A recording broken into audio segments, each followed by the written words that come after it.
असम में अशांति की बात होती थी, लेकिन गरीबी और भूखमरी की बात होती थी। लेकिन बहनों भाइयों, अब जमाना बदल गया है। अब इसकी बात भारत में कहीं नहीं होती है।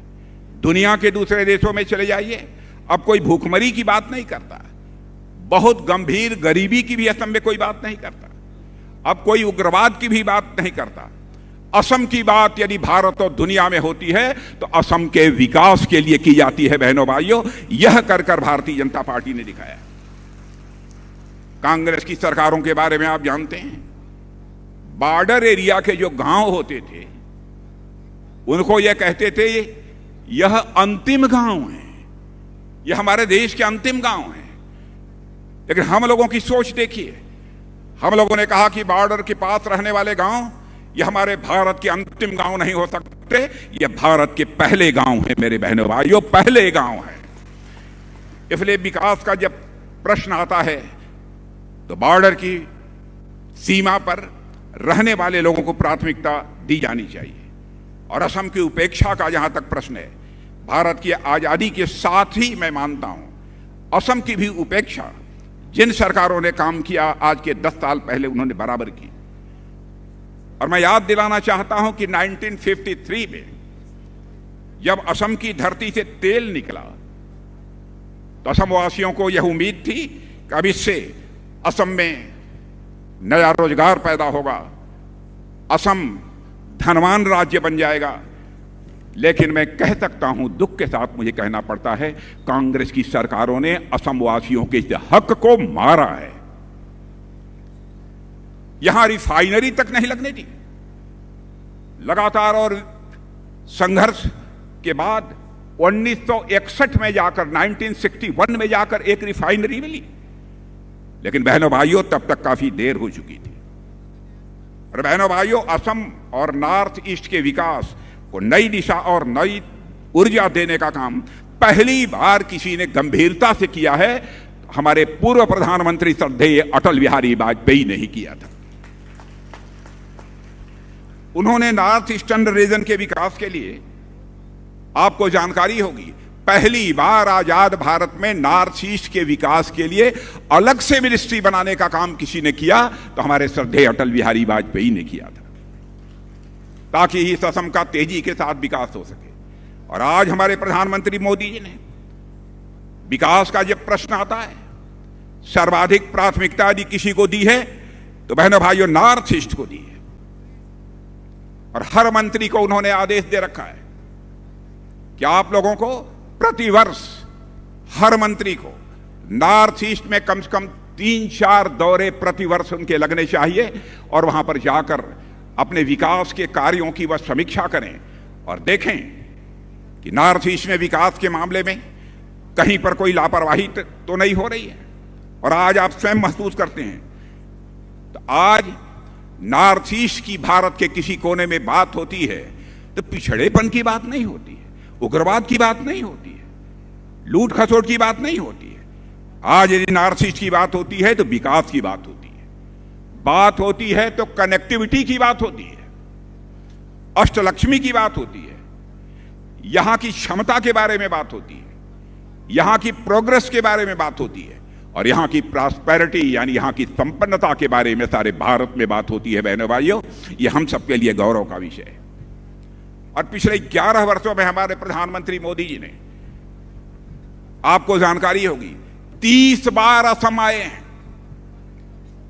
पिछले 12 वर्षों में 30 बार आए हैं। और आपने देखा होगा कांग्रेस की हुकूमत में 5-5 वर्ष गुजर जाते थे, शायद 2-3 बार पूरे नॉर्थ ईस्ट में कोई प्रधानमंत्री कांग्रेस का आ गया तो आ गया, नहीं तो कोई आने का नाम नहीं लेता था।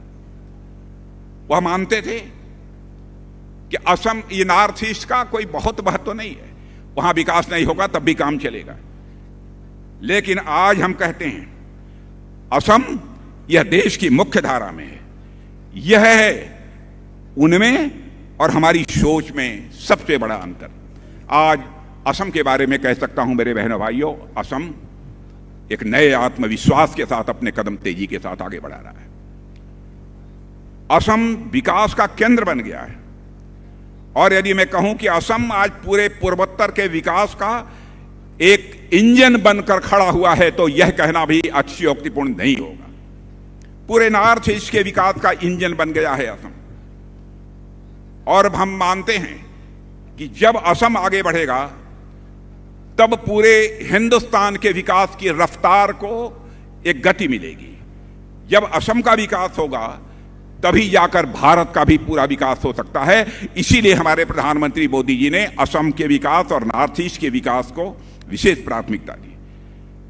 और मेरे बहनों भाइयों, पिछले 10 सालों में भाजपा के शासन में असम की अर्थव्यवस्था यानी धन दौलत के मामले में आपको जानकर आश्चर्य होगा, 10 सालों में, 10 साल के पहले जितनी यहां धन दौलत थी, जो इकोनॉमी थी, जो अर्थव्यवस्था थी, उसका जो आकार था, आज यह बढ़कर पिछले 10 सालों में भाजपा के शासनकाल में पहले से 3 गुना हो गया है। शायद हिंदुस्तान के किसी राज्य का नहीं हुआ है। और हमारे हेमंतो विश्व शर्मा ने जो कमाल कर रखा है, और आपको शायद जानकारी है कि नहीं, भारत के अंदर सबसे तेजी से आगे बढ़ने वाली अर्थव्यवस्था यदि कोई बन गई है तो नॉर्थ ईस्ट का हमारा यह असम बन गया है। मेरे बहन भाइयों, ये आप सबको गौरव की अनुभूति होनी चाहिए।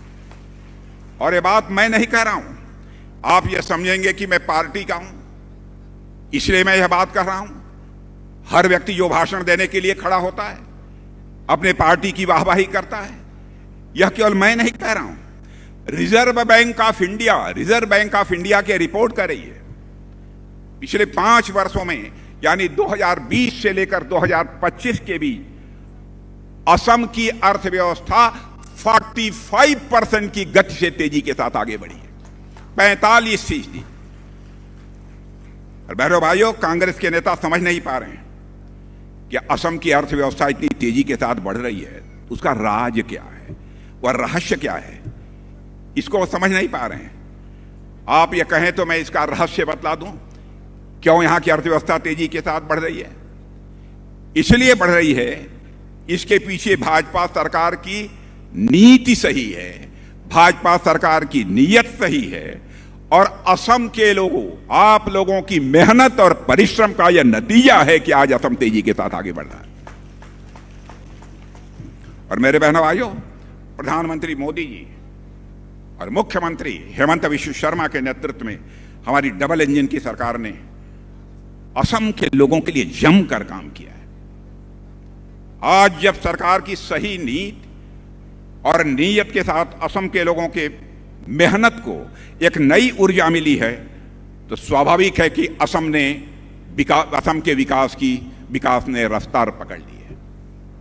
यहां उद्योग बढ़ा है, यहां निवेश बढ़े हैं, और तेजी से बुनियादी ढांचों का विकास हो रहा है। आपने भी महसूस किया होगा, आज के 10 साल पहले किस प्रकार की सड़कें असम में हुआ करती थी, लेकिन यहां पर भाजपा की सरकार आने के बाद और केंद्र में भाजपा की सरकार आने के बाद कितनी तेजी से इंफ्रास्ट्रक्चर का, बुनियादी ढांचों का विकास हुआ है। मेरे बहनों भाइयों, असम ने 2030 तक अपनी अर्थव्यवस्था को लगभग $150 बिलियन तक पहुंचाने का टारगेट सेट किया है। $150 बिलियन तक पहुंचाने का टारगेट सेट किया है। और मुझे पूरा विश्वास है, जिस असम के लोग मेहनत कश होते हैं, जिस असम के लोग बुद्धिमान होते हैं, निश्चित रूप से असम का यह लक्ष्य हासिल होकर रहेगा। दुनिया की कोई ताकत रोक नहीं सकती। और मैं कह सकता हूं, भारतीय जनता पार्टी की तरफ से आपको इसलिए मैं विश्वास दिलाता हूं कि मैं जानता हूं कि भारतीय जनता पार्टी को भले ही 10-15 साल पहले लोगों ने न समझा हो, लेकिन अब समझ चुके हैं लोग कि सारी दुनिया में भारत का मस्तक यदि कोई राजनीतिक पार्टी